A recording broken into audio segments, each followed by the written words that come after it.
Hello बच्चों, कैसे हैं आप सभी। मैं हूं आपका एजुकेटर योगेश गोस्वामी और आज से हम स्टार्ट कर रहे हैं जीएस के अंदर इकोनॉमिक्स को, यानी कि अर्थशास्त्र को। काफ़ी इंपॉर्टेंट टॉपिक है हमारे एग्जाम पॉइंट ऑफ व्यू से। और आज हमारी ये फर्स्ट क्लास में जिसमें हम देखेंगे कुछ इंट्रोडक्शन के बारे में। आज हम समझेंगे कुछ बेसिक टर्म्स जो आपकी इकोनॉमिक्स को स्ट्रांग बनाएंगी, बूस्ट करेंगे, और जब आगे हम इको को लेके जाएंगे तो वहां पर वो काम आने वाली है। तो आज की क्लास बहुत ही ज्यादा इंपॉर्टेंट होने वाली है, क्योंकि आज हम बहुत सारा बेसिक जो है कवर करेंगे अर्थशास्त्र यानी कि इकोनॉमिक्स से रिलेटेड। देखेंगे इसके अंदर हम कि इकोनॉमिक्स से कौन कौन से प्रोस्पेक्टिव होते हैं, कौन कौन से ऐसी चीजें हैं जो आपको ध्यान रखनी है, कौन कौन से बेसिक टूल्स हैं जो आपके पास होने चाहिए। क्योंकि तो बच्चों को ना अर्थशास्त्र से बहुत डर लगता है। इको बच्चों के बाउंस हो जाती है सबके ऊपर से, लेकिन मैं आज आपको बहुत ही इजी वे में आसान तरीके से इको पढ़ाने वाला हूं और इसके बाद आपको कभी भी इको में दिक्कत नहीं होगी और आपको बहुत मजा आएगा इको पढ़ने में। लेकिन फर्स्ट क्लास है क्योंकि इसलिए बहुत ज्यादा इंपॉर्टेंट है, क्योंकि फर्स्ट क्लास में हम टूल्स इकट्ठे करते हैं जो आने वाले चैप्टर के लिए हमारे बहुत ज्यादा इंपॉर्टेंट है। तो आज की क्लास को बिल्कुल मिस नहीं करना है, एंड तक पूरे लेक्चर को देखना है। कोशिश करेंगे कि हम 20 से 25 क्लास में पूरी इकोनॉमिक्स को खत्म कर दें। 20 से 25 क्लास में पूरी इको आपकी खत्म हो जाएगी, लेकिन वो तब खत्म होगी जब आप साथ के साथ पढ़ते रहोगे।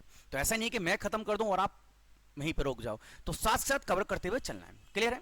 किसी बच्चों को कोई डाउट होता है तो वो कमेंट बॉक्स पे कमेंट कर देना, साथ साथ मैं आपकी कमेंट पढ़ता रहूंगा। तो जो भी माइंड में आपके डाउट आता है आप तुरंत उसको कमेंट बॉक्स में कर दीजिए। चलिए तो स्टार्ट करते हैं आज की क्लास को। और आज हम डिस्कस करने वाले हैं इकोनॉमिक्स के अंदर। देखो, अगर मैं सिंपल सा आपको बताऊं तो हमारी इको के अंदर मेन दो टर्म्स होती हैं जो बहुत ज्यादा इंपॉर्टेंट होती है हमारे लिए। चलिए मैं आपको समझाता हूं। हम जो डिस्कस करने वाले हैं, हम डिस्कस करेंगे दो टॉपिक्स को। एक होगा हमारा अर्थशास्त्र और दूसरा होगा हमारा अर्थव्यवस्था। ध्यान रखना, इको में दो इंपॉर्टेंट टर्म आती हैं, एक होती है अर्थशास्त्र और दूसरी होती है अर्थव्यवस्था। तो बच्चे बहुत ज्यादा कंफ्यूज होते हैं इन दोनों टर्म्स को लेके। अर्थशास्त्र को इंग्लिश में बोलते हैं हम इकोनॉमिक्स और अर्थशास्त्र को कहा जाता है इकोनॉमी। आज की जो हमारी वीडियो है इसमें हम सारी बातें जो भी करेंगे वो हम अर्थशास्त्र यानी कि इकोनॉमिक्स में रिलेटेड बातें करेंगे। जो नेक्स्ट क्लास होगी हमारी उसमें आपको अर्थव्यवस्था के बारे में बताऊंगा और फिर इन दोनों को यूज करके हम आगे की अपनी पढ़ाई कंटिन्यू करेंगे। ठीक है, तो आज हम डिस्कस करेंगे किसको? आज हम डिस्कस करेंगे अर्थशास्त्र को। बिल्कुल स्टार्टिंग से देखेंगे अर्थशास्त्र की डेफिनेशन क्या है। तो एक बार आप भी ट्राई करिए, जल्दी बताइए कि आपने जो स्कूल लेवल पे पढ़ा है। भाई आप सबने, अगर आप आर्ट साइड से हो तो आपने आर्ट में पढ़ा होगा, 11th क्लास में, 12th क्लास में आपने पढ़ी होगी, कॉमर्स से हो तो आपने इको पढ़ी होगी, साइंस वाले उनको मैं थोड़ी सी रियायत दे देता हूं। लेकिन बाकी बच्चे जल्दी से कमेंट करके बताइए कि अर्थशास्त्र की डेफिनेशन क्या होती है। अभी तक आपने स्कूल लेवल पे क्या समझा अर्थशास्त्र को? क्योंकि देखो, अर्थशास्त्र की अगर मैं बात करूं, अगर मैं बात करूं अर्थशास्त्र की, तो अर्थशास्त्र एक ऐसा सब्जेक्ट माना जाता है, अर्थशास्त्र एक ऐसा सब्जेक्ट माना जाता है जिसकी प्रॉपर डेफिनेशन शायद आज तक कोई ना बता पाए हो, क्योंकि ये हर एक व्यक्ति के अकॉर्डिंग, हर एक थिंकर के अकॉर्डिंग अलग प्रोस्पेक्टिव रखता है। भाई आप इसको किसी अलग नजरिए से देख सकते हो, मैं इसको किसी और नजरिए से देख सकता हूं। तो अर्थशास्त्र की एक प्रॉपर डेफिनेशन बताना तो बड़ा मुश्किल होता है, लेकिन जो इसकी एक डेफिनेशन हो सकती है, जो इसका एक मतलब हो सकता है, वो क्या होना चाहिए, हमारे एग्जाम पॉइंट ऑफ व्यू से हमें क्या ध्यान रखना है इसकी डेफिनेशन, वो हम बात करेंगे आज। चलिए जी, काफी बच्चों कमेंट भी हैं। अच्छा जी, कोई कह रहा है कि सर जिसमें हम धन के बारे में पढ़ते हैं, पैसे के बारे में पढ़ते हैं, उससे अर्थशास्त्र कहते हैं। ओके, और देखिए भाई साहब, रोहन जी कह रहे हैं कि शास्त्रों का शास्त्र अर्थशास्त्र होता है। चलिए रोहन जी, ऐसा नहीं है कि जिसमें शास्त्र का मतलब तो हथियार होता है, बंदूक भाले, तो उस अर्थशास्त्र से कोई मतलब नहीं है उसका।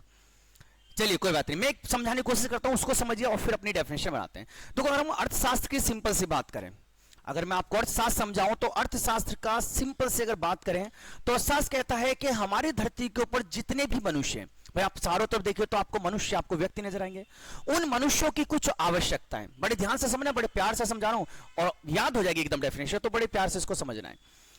यह कहता है कि हमारे चारों तरफ जितने भी मनुष्य हैं, उन मनुष्य की कुछ है आवश्यकताएं, और मनुष्य की जो आवश्यकता होती हैं वो होती हैं असीमित। ध्यान रखना, मनुष्य की आवश्यकताएं हमेशा असीमित। भाई आपकी आवश्यकता भी तो सीमित है। अभी हो सकता है कि आप क्लर्क की जॉब ढूंढने हो, क्लर्क बनने के बाद आपकी आवश्यकता और बढ़ जाएंगी, फिर आप सोचोगे इनकम टैक्स भरने, फिर आप आईएएस अधिकारी बनने की सोचोगे। मतलब आवश्यकता जो मनुष्य की होती है वो हमेशा असीमित, वो कभी संतुष्ट नहीं होता है, असीमित, बहुत कुछ पाना चाहता है। तो अर्थशास्त्र कहता है कि मनुष्य की जो आवश्यकताएं वो असीमित है, और सबसे बड़ी दिक्कत क्या है, इन आवश्यकताओं को पूरा करने के लिए, इन आवश्यकताओं को पूरा करने के लिए हमारे पास जो साधन है, हमारे पास जो साधन है वो होते हैं दुर्लभ। हमारे पास दुर्लभ यानी कि सीमित साधन है, समझ रहे हो। आवश्यकताएं है असीमित है, मनुष्य की आवश्यकता है असीमित, उसे बहुत कुछ चाहिए, लेकिन उसको पूरा करने के लिए उसके पास जो साधन है, उसके पास जो रिसोर्सेज है वो लिमिटेड है, सीमित है।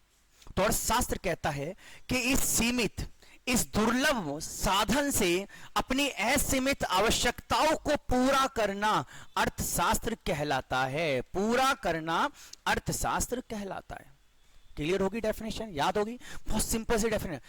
आपसे पूछेगा तो आपको ये नहीं कहता कि जिसका हम धन के बारे में पढ़ते हैं, मनी के बारे में पढ़ते हैं, या शास्त्रों का शास्त्र, ऐसा कुछ नहीं बोलना है, सिंपल सा बोलना है। क्या बोलोगे आप बोलोगे कि मनुष्य के पास जो साधन है वो है लिमिटेड, दुर्लभ है, और उस दुर्लभ साधन से अपनी असीमित आवश्यकताओं को पूरा करना ही अर्थशास्त्र कहलाता है। समझ में आया क्लियर से, किस तरीके से इसको डिफाइन करोगे आप, क्लियर है। चलिए इसकी प्रॉपर एक डेफिनेशन लिखते हैं।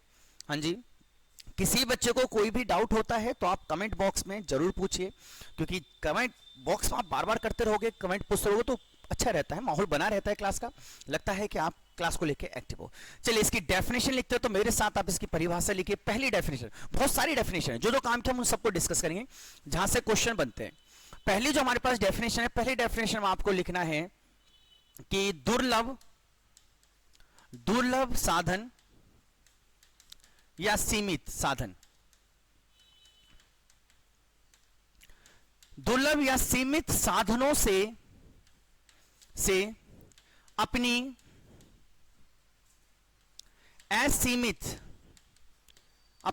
असीमित आवश्यकताओं को पूरा करना, आवश्यकताओं को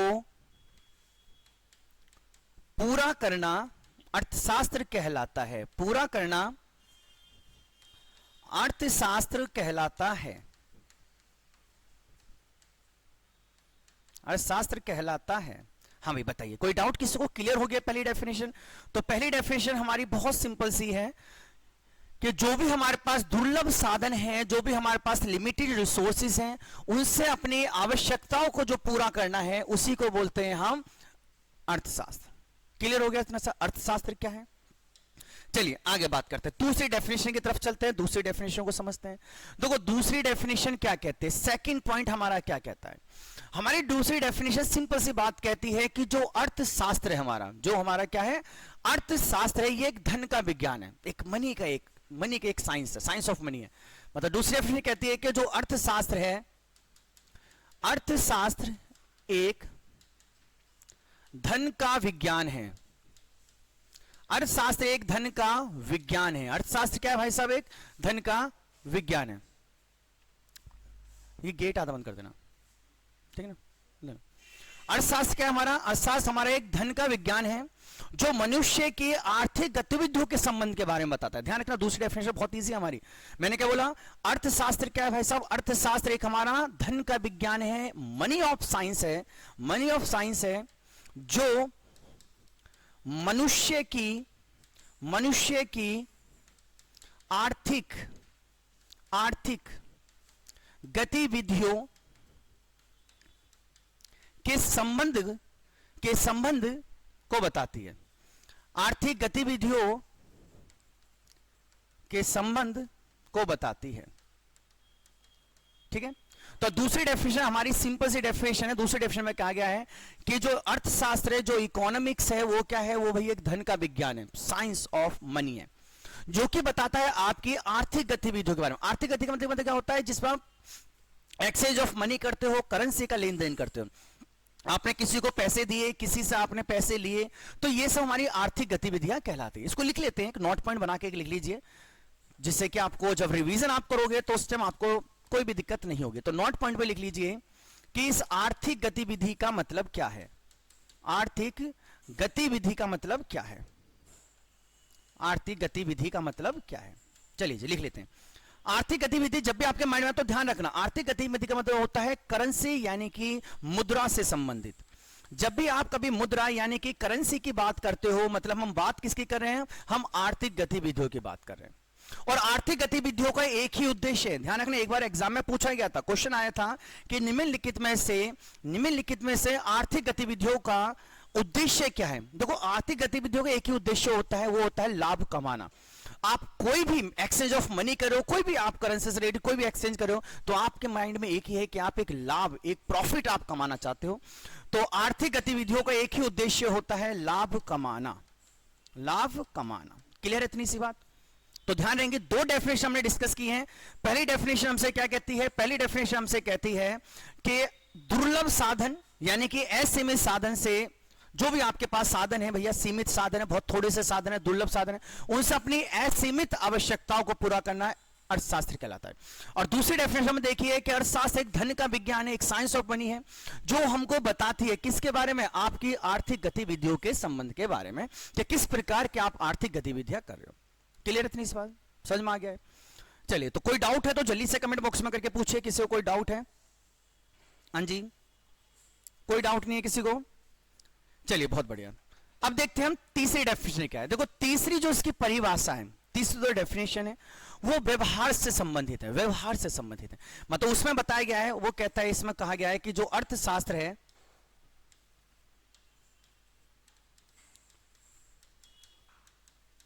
अर्थशास्त्र व्यवहार के एक विज्ञान है। अर्थशास्त्र मनुष्य के व्यवहार का विज्ञान है। अब व्यवहार का विज्ञान का मतलब क्या है? चलिए, इसको एक एग्जांपल से समझते हैं और फिर इस डेफिनेशन को हम लिखेंगे। अभी आपने एक सिंपल सी बात मैंने आपसे बोली है कि अर्थशास्त्र एक मनुष्य के व्यवहार का सिद्धांत। व्यवहार का मतलब क्या है? आप एक एग्जांपल समझिए। आप मान के चलिए कि आप मार्केट में कोई सामान लेने गए, मार्केट में आप कोई सामान लेने गए। मान लीजिए कि आपके पास 1 रुपया आपकी जेब में, आपके पास कितना रुपया है? 1 रुपया आपकी जेब में।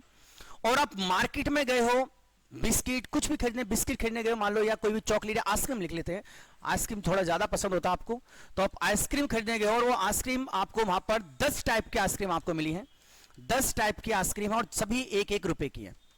अब ध्यान दीजिएगा, आप दुकान पे गए, 10 प्रकार के आइसक्रीम दुकान वाले ने आपको दिखा दी और सबका मूल्य 1 रुपए है और आपकी जेब में भी 1 रुपए है। अब आपको उन 10 में से ना कोई भी एक आइसक्रीम आपको खरीदनी है। अब समस्या खड़ी हो गई है, समझ नहीं आ रहा कौन सा, क्योंकि सारी आइसक्रीम अच्छी है यार, सारी आइसक्रीम बहुत बढ़िया है, सभी डिलीशियस है और आप सारी लेना चाहते हो, लेकिन जेब में तो आपके पास 1 ही रुपया है।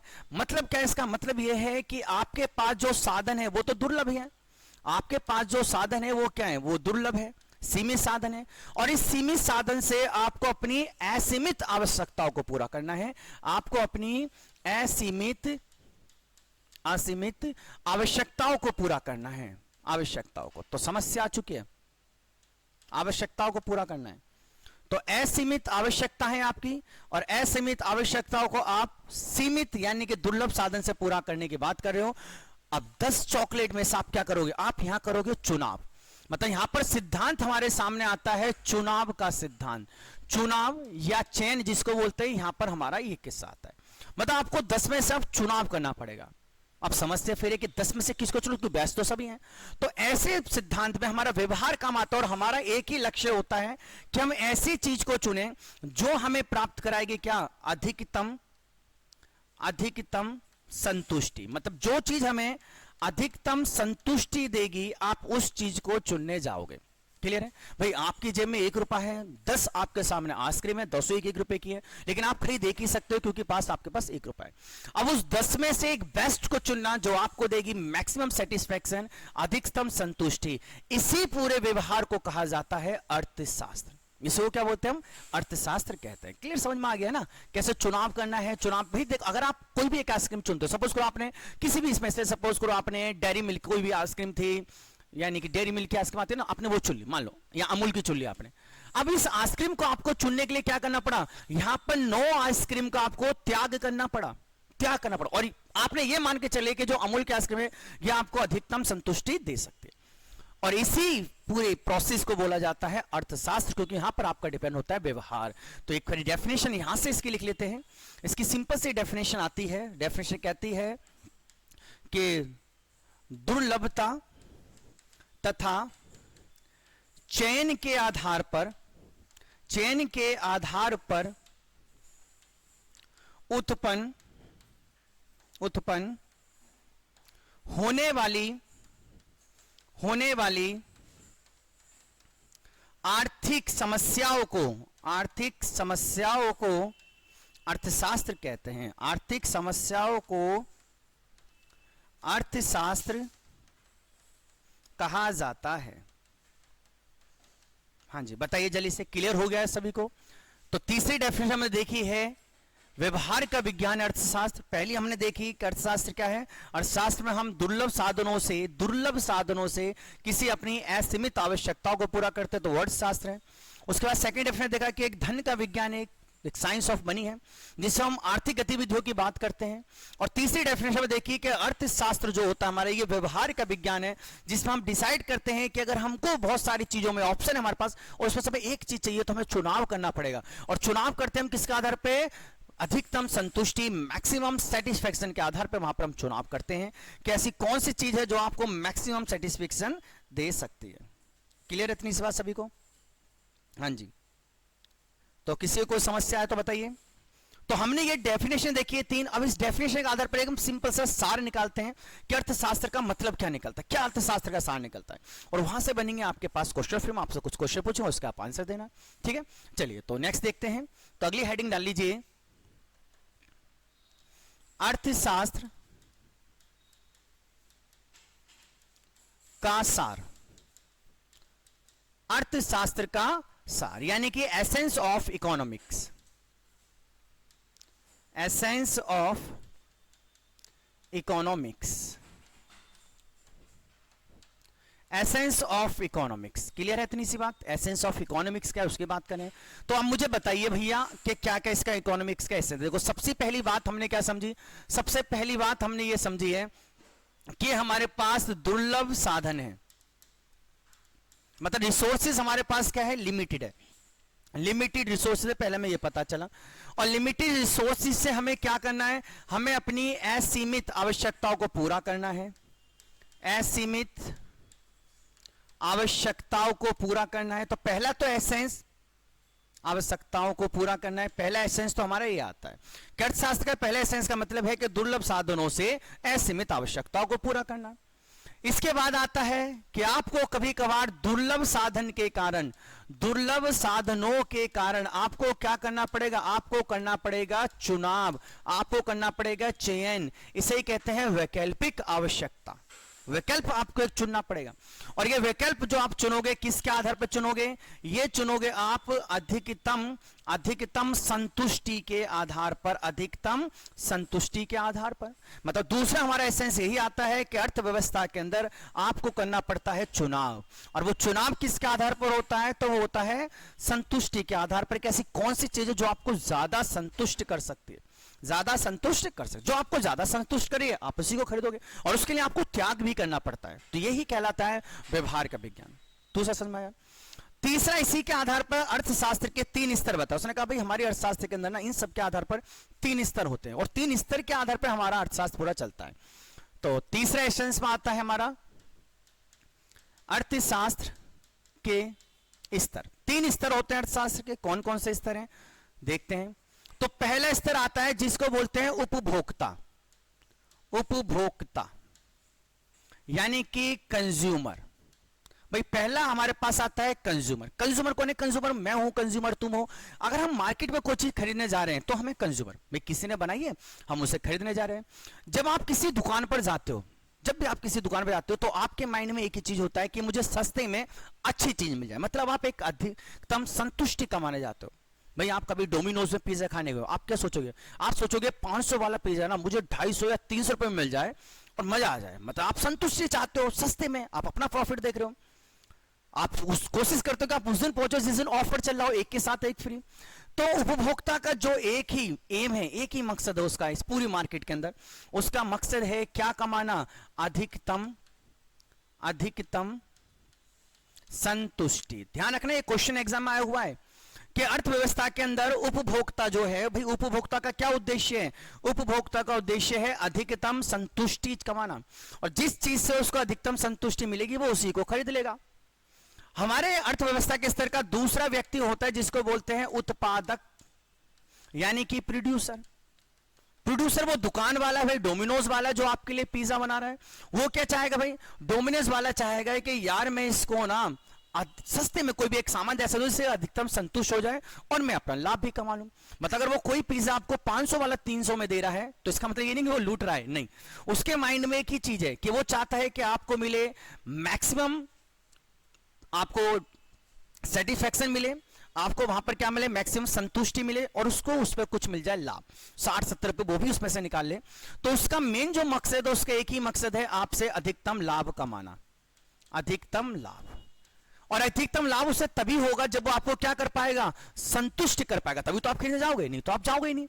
तो वो आपको क्या कर पाएगा भाई, वो आपको कर पाएगा अधिकतम संतुष्ट, वो आपको अधिकतम क्या कर देगा, संतुष्ट कर देगा। जैसे मैं आपको एग्जाम्पल बताऊं, पहले हम डोमिनोज वगैरह में पिज्जा खाने जाते थे, 500-600 रुपए बड़ा महंगा पिज्जा आता था, तब जाके शायद संतुष्ट हो पाते थे, नहीं तो 200-250 वाला तो पापड़ सा लगता था, नहीं होता संतुष्ट। फिर हमारे एक स्टूडेंट है आकाश जी, उन्होंने पिज्जे की दुकान खोली और इत्तेफाक से हमारे स्टूडेंट भी बन गए। अब हमें क्या फायदा होता है, 250 रुपए वो बेस्ट पिज्जा बना के देता है, देखो अब 250 रुपए में हमें मिल गया अधिकतम संतुष्टि। अब हमें उस चीज के लिए वहां 500 रुपए देने की जरूरत नहीं, अब हम डोमिनोज नहीं जाते, अब हम उसको फोन करते हैं कि भाई आकाश पिज्जा दे जाए कोचिंग में, तो वो क्या कर रहा है, वो हमें दे रहा है अधिकतम संतुष्टि।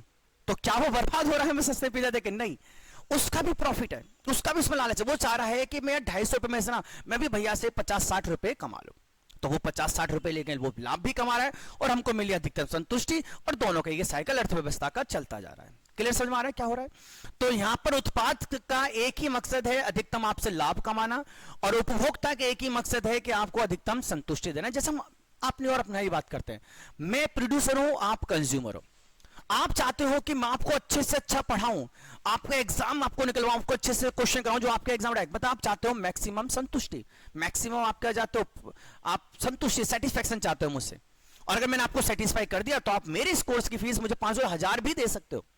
मैं क्या चाहता हूं, मैं चाहता हूं कि आपको एक ऐसा कंटेंट दो जिससे आपको सेटिस्फैक्शन भी मिले और मुझे उससे कुछ प्रॉफिट भी हो जाए। तो हम इसीलिए अर्थव्यवस्था में जुड़े हुए हैं दोनों। तो ध्यान रखना, अर्थव्यवस्था के 2 स्तर हमने देख लिए।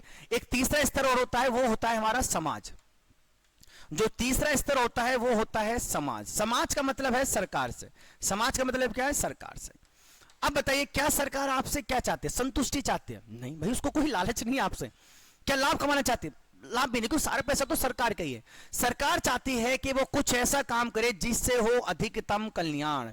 ध्यान रखना, सरकार का एक ही मकसद है, अधिकतम कल्याण करना। मतलब वो ऐसी पॉलिसीज लाना चाहती है कि आपको मैक्सिमम संतुष्टि भी मिले, इससे लाभ भी मिले और समाज का क्या हो जाए, कल्याण भी हो जाए। तो यहां पर समाज यानी कि सरकार का उद्देश्य होता है इस अर्थव्यवस्था के अंदर एक अधिकतम कल्याण करना, एक वेलफेयर सोसाइटी स्थापित करना।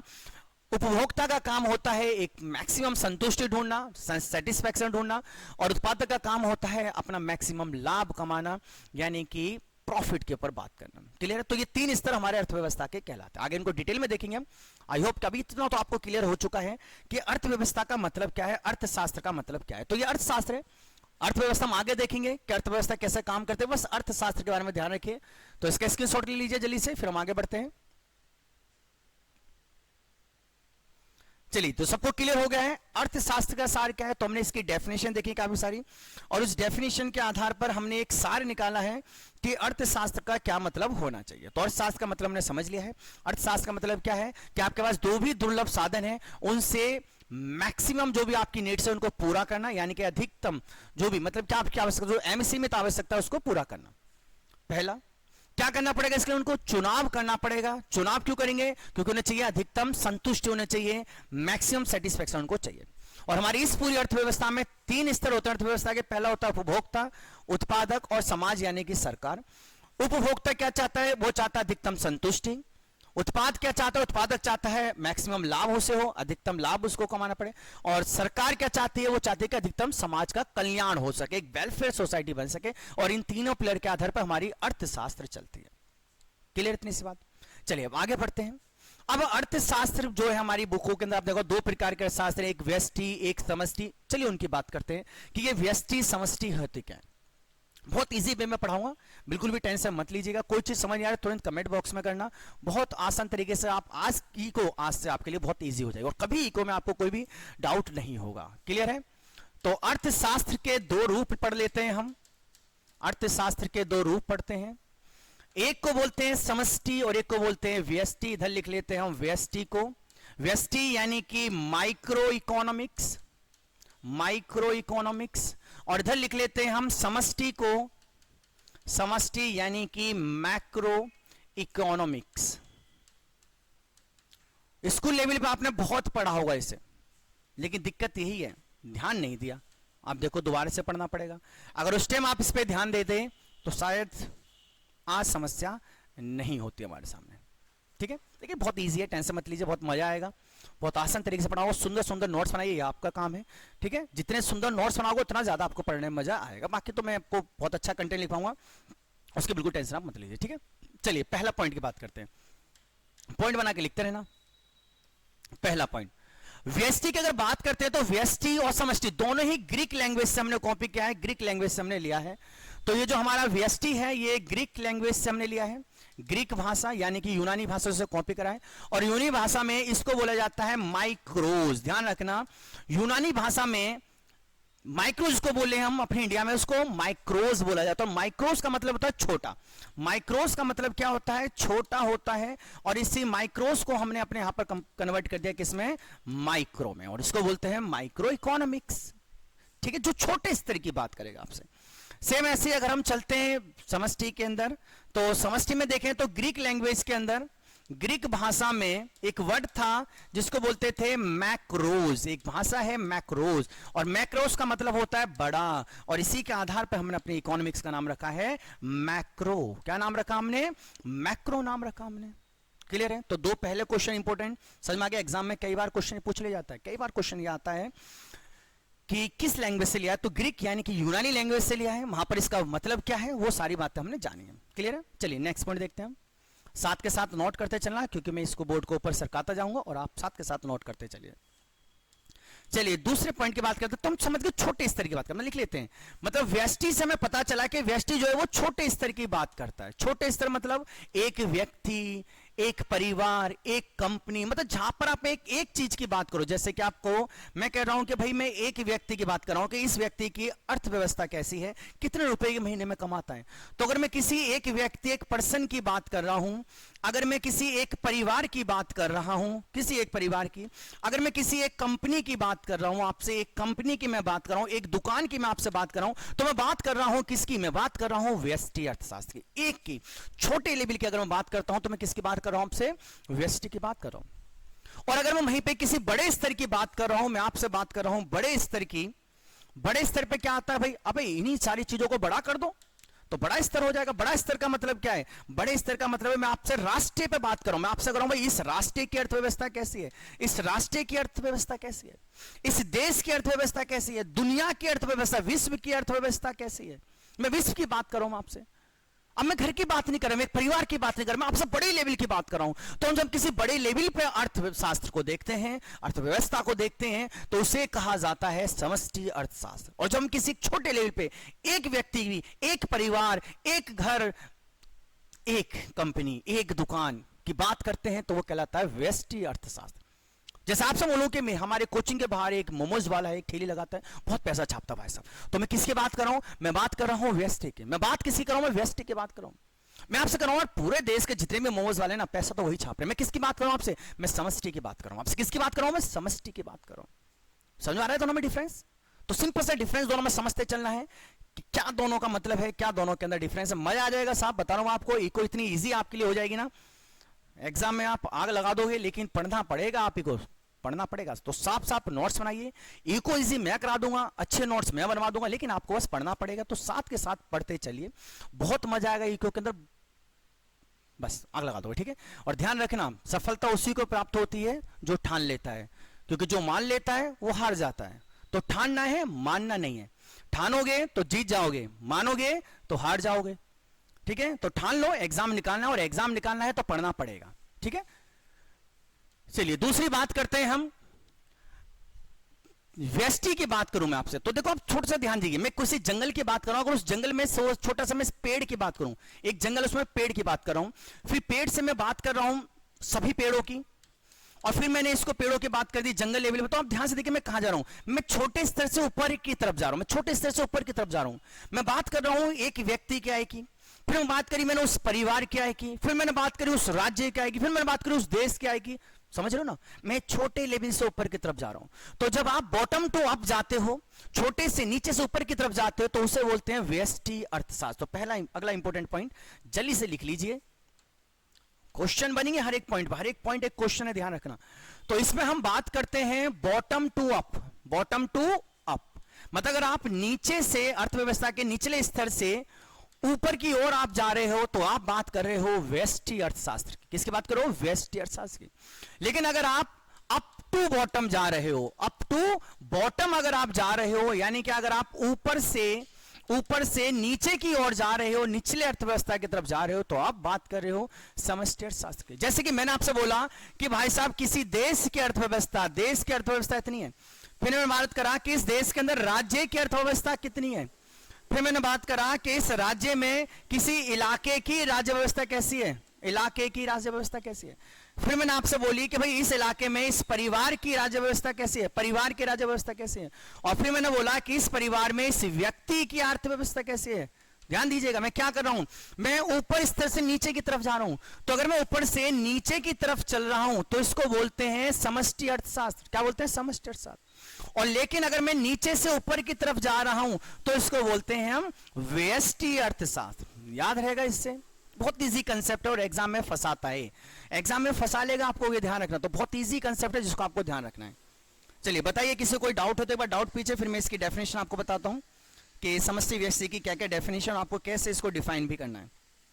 ठीक है, चलिए अब डेफिनेशन लिख लेते हैं एक बार। बेसिक बातें तो हो गई हैं, अगर आपसे कोई डेफिनेशन पूछ रहे तो उसको डिफाइन भी तो करना पड़ेगा आपको, इतना सब ग्रामर थोड़ी ना बोलोगे आप, तो एक प्रॉपर डेफिनेशन भी आपको पता होनी चाहिए। तो डेफिनेशन लिखते हैं, देखो व्यष्टि की सिंपल सी डेफिनेशन होती है। व्यष्टि में आप लिखोगे कि वह अर्थशास्त्र, चलिए मेरे साथ लिखते चलिए भैया, वह अर्थशास्त्र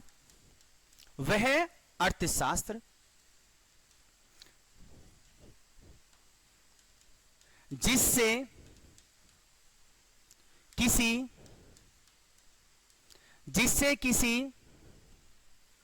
हाँ जी क्या डाउट है? एडम स्मिथ ने कौन सी इकोनॉमिक्स, अरे रुक जाओ यार, एडम स्मिथ पर सीधा पहुंच जाओगे। अगला टॉपिक एडम स्मिथ में तब पूछेंगे, अभी बस मैं जो लिखवा रहा हूं उस पर आप फोकस करिए। ठीक है, हाँ, अभी जो बता रहा हूं ना केवल उस पर फोकस करिए। आप अभी आगे पहुंच जाओगे तो दिक्कत होगी। ठीक है, तो इसकी डेफिनेशन लिखिए, बस जितना बता रहा हूं उतना समझिए। एडम स्मिथ भी पढ़ाऊंगा आपको मैं, अभी इसके भी मैं साइंटिस्ट के नाम लिखाऊंगा जिन्होंने इसकी अर्थशास्त्रियों की, जिन्होंने व्यष्टि और ये समष्टि दोनों दिए। पहले इसकी डेफिनेशन लिख लेते हैं, फिर आगे की बात करेंगे। थोड़ा पेशेंस रखिए, सब कुछ मिलेगा, ठीक है, लेकिन पेशेंस से मिलेगा। ठीक है, हाँ जी, बहुत बढ़िया। चलिए लिखते हैं, वह अर्थव्यवस्था जिसमें आर्थिक समस्याओं का अध्ययन,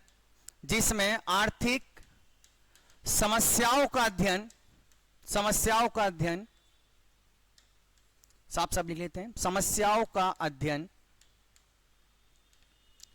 किसी व्यक्तिगत स्तर पर किया जाता है, किसी व्यक्तिगत स्तर पर किया जाता है, उसे बोलते हैं हम व्यष्टि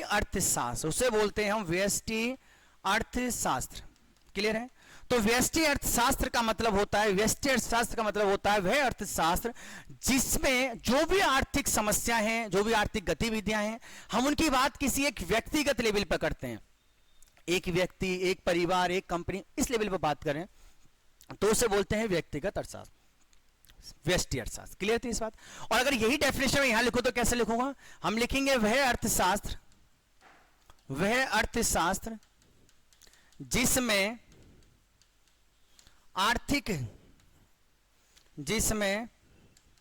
आर्थिक समस्याओं या गतिविधियां, आर्थिक समस्याओं और गतिविधियों को किसके लिए देखते हैं? गतिविधियों को बड़े स्तर पर बात करते हैं, बड़े स्तर पर देखते हैं, तो उसे कहते हैं,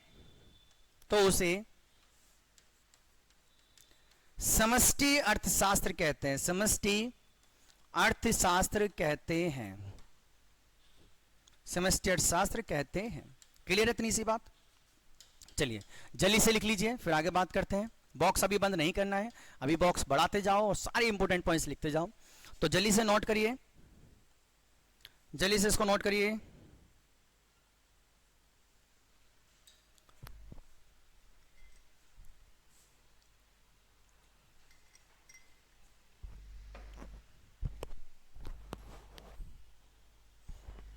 चलिए लिख लिया सबने, लिख लिया है? कोई भी डाउट होता है कमेंट बॉक्स में पूछते रहना। चलिए अब जन्मदाता की बात करते हैं कि व्यष्टि अर्थशास्त्र का जन्मदाता कौन सा है और समष्टि अर्थशास्त्र का जन्मदाता कौन सा है। तो अगर हम व्यष्टि की बात करते हैं तो व्यष्टि अर्थशास्त्र का जो जन्मदाता है, जन्मदाता वह हमारे एल्फ्रेड मार्शल, एल्फ्रेड मार्शल जो है, एल्फ्रेड मार्शल को कहा जाता है व्यष्टि अर्थशास्त्र का जन्मदाता। तो आपसे क्वेश्चन पूछेगा कि व्यष्टि अर्थशास्त्र किसने दी है, कौन जन्मदाता, पहले बात किसने की, तो नाम ध्यान रखना कौन है, एल्फ्रेड मार्शल। और हमारी जो समष्टि अर्थशास्त्र है इसके जो जन्मदाता है, जन्मदाता वो है जॉन मेनार्ड किन्स। सिंपल सा ध्यान रखना है, John Maynard Keynes. John Maynard Keynes जो है इन्होंने दी है हमारी समष्टि अर्थशास्त्र, जबकि एल्फ्रेड मार्शल ने दी है व्यष्टि अर्थशास्त्र। क्लियर है इतनी सी बात, क्लियर है? चलिए अब आपसे मैं क्वेश्चन पूछता हूं, आपको आंसर बताना है, ठीक है? अब आप दोनों अर्थव्यवस्था को समझ चुके हो कि व्यष्टि क्या है, समष्टि क्या है, अप टू बॉटम कौन जाता है, बॉटम टू अप किसकी बात करते हैं हम, किसमें हम व्यक्तिगत अर्थशास्त्र की बात करते हैं, किसमें बड़े स्तर की अर्थशास्त्र की बात करते हैं, सारी बातें कर चुके हैं। अब मैं आपसे पूछूंगा क्वेश्चन, आपको देना आंसर कि वो किस अर्थव्यवस्था का हिस्सा है। तो मैं आपसे पहला क्वेश्चन पूछता हूं और आप जल्दी से आंसर देते रहना। सबने लिख लिया है? हाँ जी। किसी को कोई डाउट है, मैं फिर से कह रहा हूं पूछते रहिए, क्योंकि जब तक आप डाउट नहीं पूछोगे मुझे लगेगा कि क्लास बिंदास चल रही है, मस्त चल रही है, बढ़िया चल रही है। तो आपके डाउट से ही हमें पता चलता है कि शायद कोई कमी है, तो उसको हम दूर करने की कोशिश करते हैं। तो डाउट साथ साथ पूछ लेना है। चलिए तो पहला आप मुझे बताइए, अगर हम आपसे पूछूं मांग का सिद्धांत, मांग के सिद्धांत को किस में रखूं मैं, समष्टि में या व्यष्टि में? मांग का सिद्धांत कहां होगा? तो आप सोचिए, जब भी हम कोई भी चीज का उत्पादन करते हैं तो उसमें मांग किस लेवल पे देखते हैं, देश के लेवल पे देखते हैं या छोटे स्तर पे देखते हैं कि व्यक्तियों की क्या मांग है? व्यक्तिगत स्तर पे देखेंगे या देश के स्तर पे देखेंगे? भाई सिंपल सी बात है, व्यक्तिगत स्तर पे देखोगे आप कि इस व्यक्ति को ये चाहिए, इस एरिया के व्यक्ति को ये चाहिए, अच्छा इस राज्य के व्यक्ति को ये चाहिए, ओ इस देश के व्यक्ति को ये चाहिए। तो इसमें हम चलते हैं बॉटम टू अप की तरफ, और अगर बॉटम टू अप की तरफ जा रहे हैं तो हमारा जो आंसर होगा वो होगा हमारा व्यष्टि अर्थशास्त्र, यानी कि जो हमारा मांग का सिद्धांत है, मांग का सिद्धांत वो रखा जाएगा इस तरफ। ध्यान से समझना, एग्जाम के क्वेश्चन है ये सब जो मैं आपसे पूछ रहा हूं, ठीक है? सब एग्जाम के क्वेश्चन है। मांग का सिद्धांत, तो उत्पादन का सिद्धांत कहां रखेंगे? जल्दी बताइए, कमेंट बॉक्स करिए, उत्पादन का सिद्धांत कहां होगा? अरे बहुत बढ़िया, जो आंसर आ रहे हैं सब समझ चुके हैं, बिल्कुल सही। इससे भी क्योंकि उत्पादन भी तो हम व्यक्तिगत स्तर पर ही करेंगे। बिल्कुल ठीक जवाब आपका। तो जो हमारा उत्पादन का सिद्धांत है वो भी हमारा इधर ही आएगा। तो उत्पादन का जो सिद्धांत है उसे भी हम कहां रखेंगे? उसे भी हम रखेंगे अपना व्यष्टि अर्थशास्त्र के अंदर। क्लियर है? कीमत निर्धारण का सिद्धांत, चलिए बताओ, कीमत निर्धारण, कीमत भी डिसाइड किस पे होती है? भाई पर्टिकुलर चीज पे तो होती है, भाई इस चीज की कितनी कीमत है, इसकी कितनी कीमत है, ऐसे तो करोगे एक साथ ही बढ़ा दोगे, सबकी कीमत बढ़ा दो, नहीं ना। मतलब इसमें भी हम डाउन टू अप जाते हैं, बॉटम टू अप की तरफ बढ़ते हैं, यानी कि वो भी हमारा यहीं आएगा। तो जो हमारा कीमत का सिद्धांत है, कीमत निर्धारण का सिद्धांत, कीमत निर्धारण का सिद्धांत वो भी हमारा इसी के अंदर आता है। क्लियर होगी इतनी सी बात? तो देखो कितना इजी लग रहा है ना। चलो आप मुझे बताओ रोजगार को कहां रखोगे? अगर हम पूछूं कि रोजगार का सिद्धांत कहां आने वाला है, सरकार को रोजगार देना वो कहां से देगी, तो बताओ क्या सरकार किसी एक व्यक्ति के डिसाइड करती है रोजगार? क्या सरकार डिसाइड करती है भाई ये व्यक्ति रोजगार है यार, देश में बड़ी बेरोजगारी? नहीं, वो पूरे देश के लेवल पे देखते हैं। पहले देखते हैं पूरे देश में कितनी बेरोजगारी है, फिर देखते हैं किस राज्य में कितनी बेरोजगारी है, फिर देखते हैं उस राज्य के इलाके में कितनी है, और फिर उस इलाके को टारगेट करते हैं। ऐसा नहीं कि पहले इलाका देखेंगे, फिर राज्य देखेंगे, फिर देश देखेंगे। ये पॉलिसी अप टू डाउन की तरफ चलती है। यानी कि अगर आपसे पूछा जाता है कि रोजगार का सिद्धांत, रोजगार का सिद्धांत हमें कहां रखना है, तो आपको ध्यान रखना है वो होगा समष्टि अर्थशास्त्र का। बेरोजगारी, बेरोजगारी किसी एक व्यक्ति पे डिसाइड नहीं की जाती, बेरोजगारी बड़े स्तर पे डिसाइड की जाती है। तो बेरोजगारी भी आपको कहां रखनी है? बेरोजगारी भी आप समष्टि में रखोगे। मैं आपसे पूछता हूं राष्ट्रीय आय, राष्ट्रीय आय कहां पर होगी? अरे भाई साहब राष्ट्रीय की बात कर रहे हैं तो राष्ट्रीय आय तो राष्ट्रीय लेवल पे होगी, बड़े लेवल पे होगी, और बड़े लेवल पे तो किसकी बात करेंगे हम बात करेंगे समष्टि अर्थशास्त्र की। समझ आ रहा है? क्लियर कर दोगे आराम से। राष्ट्रीय उत्पादन ये भी इसी के आधार पर आएगा। अगर राष्ट्रीय जुड़ गया तो इसी के लिए राष्ट्रीय आय में, हाँ बिल्कुल सही कह रहे हो। देखो राष्ट्रीय आय के अंदर जीडीपी, जीएनपी सब पढ़ेंगे आगे हम, रुक जाइए, ठीक है? एनएनपी, ये सारी चीजें हम डिस्कस करेंगे, ये सब हमारा राष्ट्रीय आय का हिस्सा है। देखेंगे कोई डिटेल में बाद में। अभी कहा है इसके पीछे भग रहे हो, अभी जो पढ़ा रहा हूं बस उस पर फोकस करो यार। तेज बहुत ज्यादा भगते हो और दिक्कत फिर हो जाती है कछुए और खरगोश वाली, लास्ट में आके सो जाओगे सोच के हमें सब आ गया है। आराम से पढ़ते रहिए, निरंतर पढ़ते रहिए, सफलता आपके कदम चूमेगी। ज्यादा तेज भागोगे लास्ट में आके थक जाओगे और फिर समस्या हो जाएगी। तो आराम आराम से चलना है, ज्यादा तेज नहीं भागना है, ठीक है। जीतता वही है जो एंड तक जाता है, जो तेज भागता है लास्ट में आकर रुक जाता है वो रुक ही जाता है, ठीक है। तो उसकी तरह नहीं बनना है, आराम से समझना है, बड़े प्यार से इसको पढ़िए और बहुत मजा आएगा। अर्थशास्त्र बहुत ही अच्छा सब्जेक्ट है, क्लियर है। चलिए आगे बढ़ते हैं। तो अर्थशास्त्र समझ चुके हो। अब देखो इसके अलावा ना एक और भी फील्ड होता है अर्थशास्त्र का, एक तीसरा भी होता है। इस टेबल को आप क्लोज कर सकते हो, आप टेबल को क्लोज कर दीजिए। और एक तीसरा इसका टाइप्स और होता है जिसको बोलते हैं आप तीसरी शाखा, मतलब अर्थशास्त्र की तीसरी एक शाखा है, मैं लिख देता हूं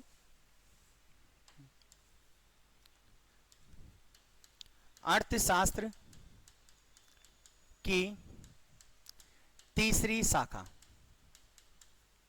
अर्थशास्त्र की एक और शाखा है जिसे बोलते हैं अर्थमिति। क्या कहा जाता है उसे? अर्थमिति कहा जाता है, उसे कहा जाता है अर्थमिति, यानी कि इकोनोमेट्रिक्स। इंग्लिश में इसको बोलते हैं इकोनोमेट्रीज या मैट्री, इकोनोमेट्रीज या मैट्री। प्लूरल है तो मैट्रीज लगा दो, सिंगुलर है तो मैट्री लगा के काम छोड़ दो, ठीक है।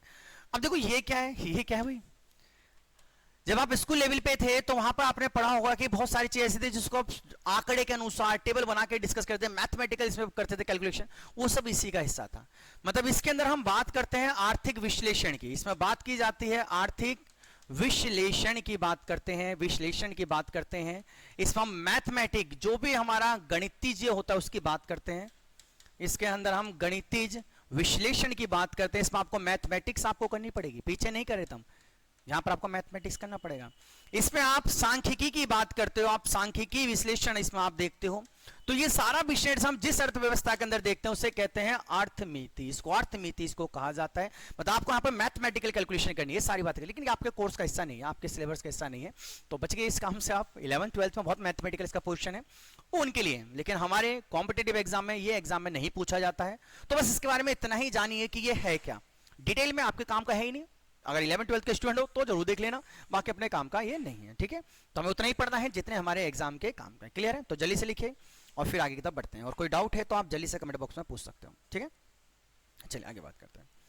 अब देखो दो प्रकार की अर्थव्यवस्था होता है। आप कहोगे सर कितने प्रकार की अर्थव्यवस्था, खत्म ही नहीं हो रही है। अरे अर्थव्यवस्था तो एक ही है, उसके टाइप्स हैं ये, मतलब अलग अलग विद्वानों ने अलग अलग तरीके से को डिफाइन करा, तो वो हमने अर्थशास्त्र के कुछ टाइप्स बना दिए, ठीक है। तो अर्थशास्त्र के एक और भी दो पार्ट से हमारे, एक को बोला जाता है वास्तविक अर्थशास्त्र और दूसरे को बोला जाता है हमारा आदर्शात्मक अर्थशास्त्र। यानी कि एक होता है पॉजिटिव इकोनॉमिक्स और एक होता है हमारा नॉर्मेटिव इकोनॉमिक्स। हम इन दोनों के एक डिफरेंस है, इनसे क्वेश्चन भी काफी एग्जाम के अंदर बने। मैं आपको सारे प्रोस्पेक्टिव कराना चाहता हूं जिससे एग्जाम में क्वेश्चन बने। जैसे जब एग्जाम में बैठो ना तो आपको एक भी क्वेश्चन ऐसा लगे कि ये तो कहां से आ गया भाई, आउट ऑफ सिलेबस, पता ही नहीं चला कहां से। नहीं, सब आपके रजिस्टर से आएगा, एक भी क्वेश्चन नहीं छूटेगा, एक भी क्वेश्चन। मैंने बहुत सारी बुकों को मिला कर आपके लिए सुंदर से नोट्स बनाए हैं, बहुत सारे एग्जाम को मैंने एनालाइज किया है, देखा है कहां से क्वेश्चन बनते हैं। तो मैंने कोशिश की कि एक भी क्वेश्चन ऐसा ना छूट जाए जो आपके एग्जाम में आ जाए और वहां आप सर पकड़ के बैठो। तो सारे क्वेश्चन आपके एग्जाम में इसी रजिस्टर से आने वाले हैं, जो मैं पढ़ा रहा हूं वहीं से आएंगे। तो उसको बस साथ के साथ पढ़ते चलो। बहुत सिंपल मैं आपके लिए इको बना दूंगा, आपको इको में मजा आने लगेगा। ध्यान है, सबसे इजी आपका फेवरेट सब्जेक्ट बन जाएगा ये, तो बहुत मजा आएगा। और ऐसा नहीं, इको सारे सब्जेक्ट में मजा आएगा। हिस्ट्री की वीडियो डाली उसको भी आप देखिए, वहां भी आपको मजा आएगा। पॉलिटी की वीडियो डाली उसमें देखिए, हर एक सब्जेक्ट में आपको मजा आने वाला है। क्योंकि मेरा एक ही मकसद होता है कि आपको आसान तरीके से करना। देखो बहुत टीचर होते हैं जो आपको पढ़ाएंगे रटाने के लिए, आप खुद रटने में लगे हो बचपन से। रटना नहीं है, जीएस सीखने वाला सब्जेक्ट, और मेरे साथ सीखते चलिए। आपको लगेगा कि आप मैथ पढ़ रहे हो, रीजनिंग पढ़ रहे हो, सीखते हुए जाएंगे, ठीक है। तो आराम से सीखना है, मजा आएगा, ठीक है। चलिए आगे बढ़े। चलिए नेक्स्ट हमारे पास आता है वास्तविक अर्थशास्त्र। वास्तविक अर्थशास्त्र, वास्तविक अर्थशास्त्र, ठीक है, साथ साथ लिखते हुए रहना। यानी कि इसको बोलते हैं पॉजिटिव इकोनॉमिक्स, पॉजिटिव इकोनॉमिक्स, वास्तविक अर्थशास्त्र। चलिए सारे प्रोस्पेक्ट लिखते हैं। देखो वास्तविक अर्थशास्त्र का मतलब क्या है? वास्तविक अर्थशास्त्र का मतलब होता है ये आपसे बहुत सारे क्वेश्चन पूछेगा। ये आपसे पूछेगा क्या था, ये आपसे पूछेगा क्या है, और ये आपसे पूछेगा क्या होगा, क्या होगा। मतलब सिंपल से बोलूं आपसे मैं तो पॉजिटिव अर्थशास्त्र आपके पास प्रेजेंट फ्यूचर तीनों की बात करता है। ये पास्ट की बात करेगा, पास्ट में आपने क्या करा है, क्या आर्थिक गतिविधियां करी हैं, प्रेजेंट में आप कौन सी आर्थिक गतिविधियां करोगे, उसके आधार पर आप फ्यूचर में कौन सी गतिविधियां करोगे। तो ये तीनों को लिंक बना के चलता है, उसे कहते हैं पॉजिटिव अर्थशास्त्र यानी कि वास्तविक अर्थशास्त्र। ये आपको वास्तविक आईना दिखाएगा, तो नाम से पता चल रहा है वास्तविक आईना, और वास्तविक है तो आपको ये आंकड़े एक फैक्ट्स के ऊपर बात करेगा, फैक्ट्स आपको ये बताएगा। क्लियर है? हाँ जी, कोई भी डाउट हो कमेंट करिए, बिंदास करिए। मेरी नजर कमेंट पे इसलिए लगातार बनी हुई है कि आप जो भी क्वेश्चन पूछो उसका आंसर मैं आपको दे पाऊं और किसी भी बच्चे के माइंड में कोई भी कंफ्यूजन ना रह जाए। ठीक है? हाँ जी, बहुत बढ़िया। अब देखो किससे रिलेटेड होता है ये आपके एग्जाम में, सारे क्वेश्चन ध्यान रखिए, एक एक क्वेश्चन है। दूसरा क्वेश्चन हमारे पास बनता है किससे रिलेटेड है, तो ये हमारी आर्थिक गतिविधियों से रिलेटेड होता है। तो जो भी हमारी मनुष्य की आर्थिक गतिविधियों से संबंधित है ये। आप जो भी गतिविधियां करते हो, गतिविधियां आर्थिक गतिविधियों से रिलेटेड, जो भी आप आर्थिक गतिविधि करोगे ये उनसे रिलेटेड है। जो भी आप आर्थिक व्यापार करोगे, आर्थिक गतिविधि हो गई आपकी, आर्थिक व्यापार हो गया, व्यापार, उन सब के संबंध रखता है हमारा पॉजिटिव वास्तविक अर्थशास्त्र। तो नेक्स्ट पॉइंट पे ये आपको लिख लेना है, आपसे एग्जाम में पूछेगा क्वेश्चन। ठीक है? और बात करते हो, देखो सबसे इंपॉर्टेंट बात यही होती है कि ये तथ्य पर आधारित होता है, ये फैक्ट्स रिलेटेड होता है, फैक्ट्स की बातें करता है, ये तथ्यों की बातें करता है। मतलब इस अर्थशास्त्र की बात करते हैं तो ये तथ्यों पर आधारित होता है, तथ्यों पर आधारित होता है, ये तथ्यों पर आधारित होता है, फैक्ट्स रिलेटेड है, फैक्ट्स की बात करेगा, ये फैक्ट्स की बात करेगा, आंकड़े आपको देगा, ये आंकड़ों की बात करता है, आंकड़ों पर आधारित होता है।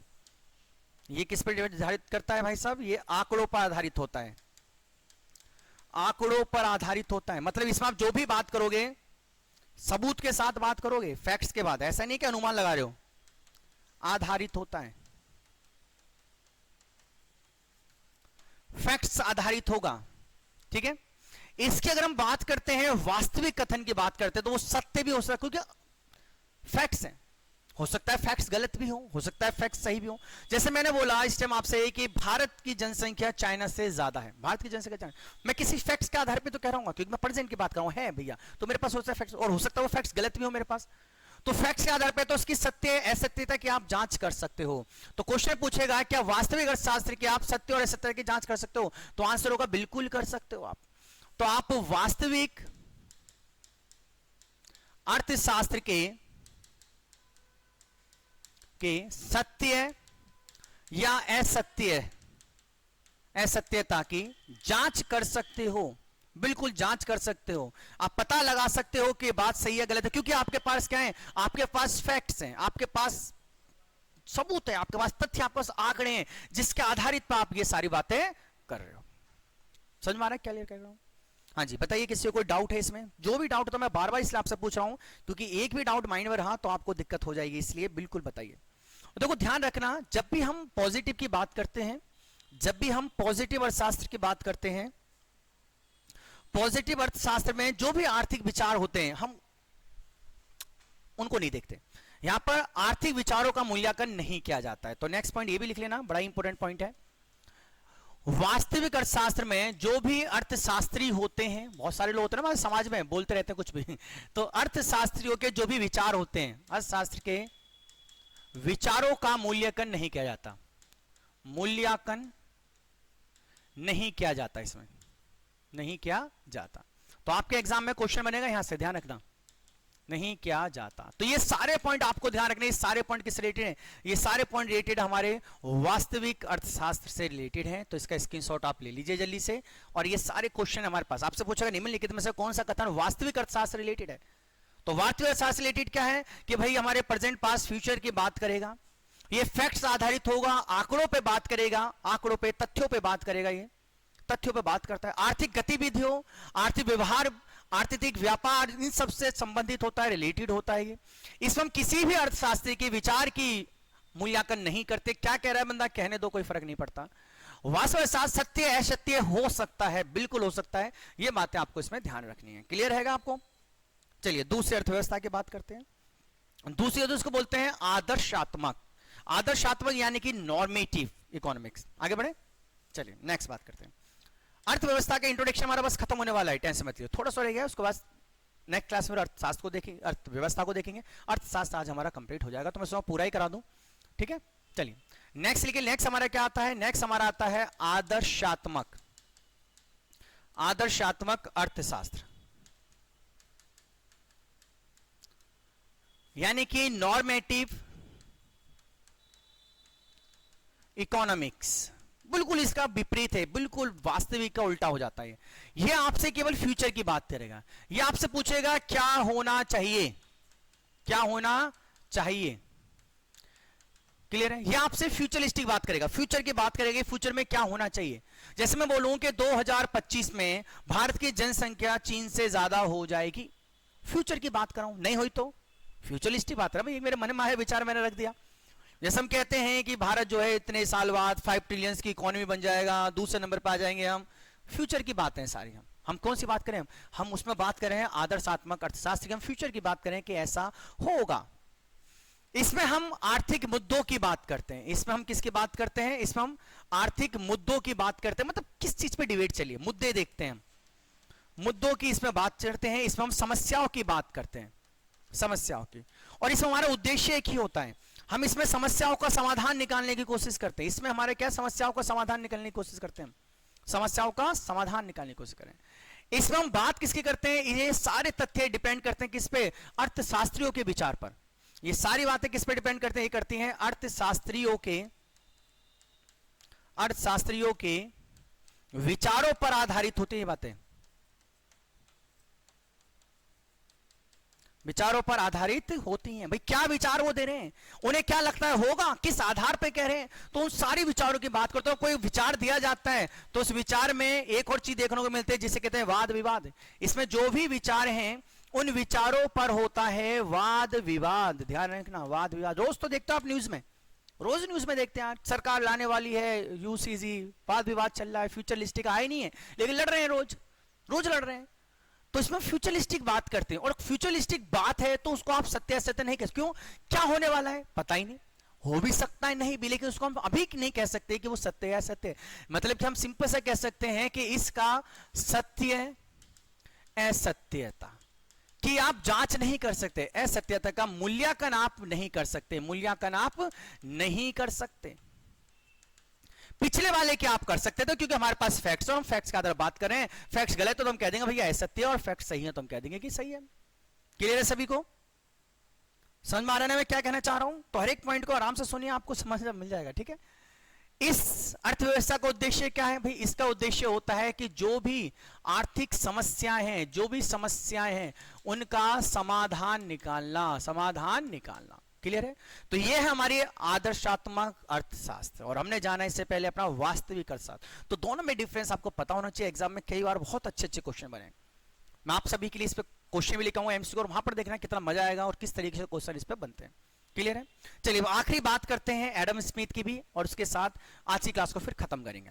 तो अर्थशास्त्र का एक लास्ट टॉपिक हमारा बचता है, इसका इंट्रोडक्शन खत्म हो जाएगा। नेक्स्ट क्लास से हम अर्थव्यवस्था को डिस्कस करेंगे। अर्थव्यवस्था हम देखेंगे कि हमारे पास कौन कौन सी अर्थव्यवस्था है, जैसे आपको पता है कौन कौन से क्षेत्र है, प्राइमरी सेक्टर, टर्सरी है ना, secondary, fourth sector, fifth sector, वो सब बातें करेंगे। फिर उसमें देखेंगे पूंजीवादी अर्थव्यवस्था क्या होती है, ये सारी बातें हम वहां पर करेंगे। चलिए अब मैं सिंपल से आपको बताता हूं, देखो समस्या क्या होती है। इतनी सारी बात सब अर्थशास्त्री कर गए, सब कोई ना कोई बात कर रहा है, कोई ना कोई अर्थशास्त्र को कोई ना कोई परिभाषा से डिफाइन करने की कोशिश कर रहा है, सब अपने अकॉर्डिंग कुछ ना कुछ कह रहे हैं। अब समस्या क्या आती है, देखो समस्या अर्थशास्त्र में सबसे बड़ी जो समस्या हमारे सामने आई, अर्थशास्त्र में जो सबसे बड़ी समस्या हमारे सामने आती है वो समस्या ये थी कि किसी भी हमारे पास संसाधन है, हमारे पास रिसोर्सेज हैं, उन रिसोर्सेज का उत्पादन किस तरीके से किया जाए। जो भी हमारे पास रिसोर्सेज हैं उन रिसोर्सेज का उत्पादन, प्रोडक्शन किस तरीके से किया जाए, और जब प्रोडक्शन करेंगे तो फिर इसका वितरण किस तरीके से किया जाए, इसका डिस्ट्रीब्यूशन किस तरीके से किया जाए। बहुत बड़ी समस्या थी यार कि हमारे पास रिसोर्सेज तो हैं, उनका उत्पादन किस तरीके से करेंगे, उनका डिस्ट्रीब्यूशन करेंगे, और जब हम उत्पादन करेंगे तो इस उत्पादन पे किसका अधिकार होगा, कौन इसका मालिक होगा, किसका अधिकार होगा, कौन इसका हक रखेगा। तो ये सारी डिबेट मार्केट के अंदर चल रही थी, लोग बड़े परेशान थे, समझ नहीं आता क्या करें। तभी एक पर्सन 1776 में लोगों के सामने आते हैं, जिनका नाम था एडम स्मिथ। एडम स्मिथ 1776 में लोगों के सामने आते हैं, एक बुक लिखते हैं, बहुत अच्छी इनकी बुक है, एक बुक को लिखते हैं और उस बुक का नाम है the wealth of nation. The wealth of nation, ध्यान रखना। एडम स्मिथ ने एक बुक लिखी जिसका नाम है द वेल्थ ऑफ नेशन, और इस बुक के अंदर इन्होंने कहा कि भैया जो अर्थशास्त्र है उसको आप एज ए सब्जेक्ट ट्रीट करो, एज ए सब्जेक्ट ट्रीट करो तो आपको सब चीजों के समाधान निकलेंगे। मतलब ये पहले व्यक्ति थे जिन्होंने कहा कि अर्थशास्त्र कुछ नहीं, अर्थशास्त्र एक विषय है और ये धन का विज्ञान है। इन्होंने इसको क्या बोला था? इन्होंने इसको बोला था धन का विज्ञान। उनका अर्थशास्त्र एक धन का विज्ञान है जिसमें आपको पैसे का लेन देन के बारे में पढ़ना है, तभी आप समस्याओं को समाधान निकाल सकते हो। ये कैसे विषय की तरह आपको ट्रीट करना है, सब्जेक्ट की तरह ट्रीट करना है। और ये पहले व्यक्ति थे जिन्होंने हमें दी आधुनिक अर्थशास्त्र। आधुनिक अर्थशास्त्र देने वाले ये पहले एकमात्र व्यक्ति थे अर्थशास्त्र, इसीलिए इनको कहा जाता है अर्थशास्त्र का जनक। इन्हें कहा जाता है अर्थशास्त्र का जनक। क्या कहते हैं इनको हम? अर्थशास्त्र का जनक इनको हम कहते हैं। क्लियर है? ध्यान रखते हैं। इन्हें अर्थशास्त्र का जनक कहा जाता है। उन्होंने कहा कि उन्होंने अर्थशास्त्र की नींव रखी सबसे पहले। ऐसा नहीं है पहले अर्थशास्त्र नहीं है, कौटिल्य के अर्थशास्त्र हम देखिए, कौटिल्य ने जो अर्थशास्त्र वो पॉलिटिकल थी थोड़ी सी। इन्होंने एक तरीके से एक समाधान निकाला था उस बात का। इन्होंने क्या निकाला? उसका एक समाधान निकाला था। क्लियर है? और इसी आधार पर उन्होंने एक सिंपल सी एक डेफिनेशन दी, एक परिभाषा दी अर्थशास्त्र की, जो हमारी आज की आखिरी परिभाषा है। आखिरी परिभाषा है, ठीक है। इन्होंने कहा कि अर्थशास्त्र एक वह विषय है, लिख लेते हैं, चलो लिख लीजिए। इन्होंने कहा कि अर्थशास्त्र वह विषय है, अर्थशास्त्र एक वह विषय है जिसके अंतर्गत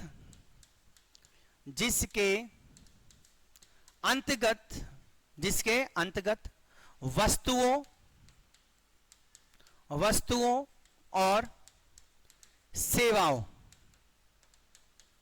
जिसके अंतर वस्तुओं और सेवाओं का उत्पादन किस तरीके से किया जाए, सेवाओं का उत्पादन किस तरीके से होगा, इनका वितरण किस तरीके से होगा, और फिर इनका इस्तेमाल, उपयोग किस तरीके से होगा, इनका उपयोग हम किस तरीके से करेंगे, इस प्रक्रिया के संबंध में बात करती है। प्रयोग की प्रक्रिया के संबंध को बताता है, संबंध को बताता है। क्लियर है?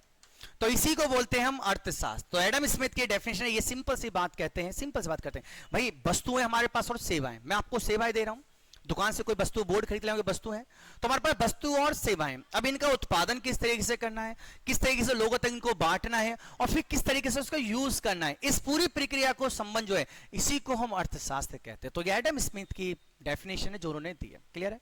और इसी के साथ हमारा अर्थशास्त्र का इंट्रोडक्शन खत्म होता है। नेक्स्ट क्लास हम अर्थव्यवस्था की बात करेंगे।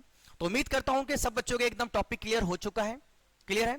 कोई भी आपको डाउट होता है क्लास के बाद भी कमेंट बॉक्स में कर देना। आप कभी भी वीडियो देख रहे हो, आप आज देखो, कल देखो, जिस टाइम भी आप वीडियो देख रहे हो, कोई भी डाउट होता है तो कमेंट बॉक्स में करिए, मैं आपको आपके आंसर जरूर दूंगा। और मुझे लगेगा कि कोई ऐसा टॉपिक है जो आपके माइंड में नहीं आ पा रहा है, समझ नहीं पा रहा, तो मैं उस पर अलग से एक वीडियो भी बना कर डाल दूंगा। तो बिल्कुल बेझिझक आप कमेंट बॉक्स करिए, क्वेश्चंस आप पूछिए। चलिए आज के लिए इतना ही है। वीडियो अच्छी लगी तो इसको लाइक जरूर करना, अपने दोस्तों तक भी शेयर करो और चैनल को सब्सक्राइब करिए। चलिए सभी को जय हिंद, जय भारत।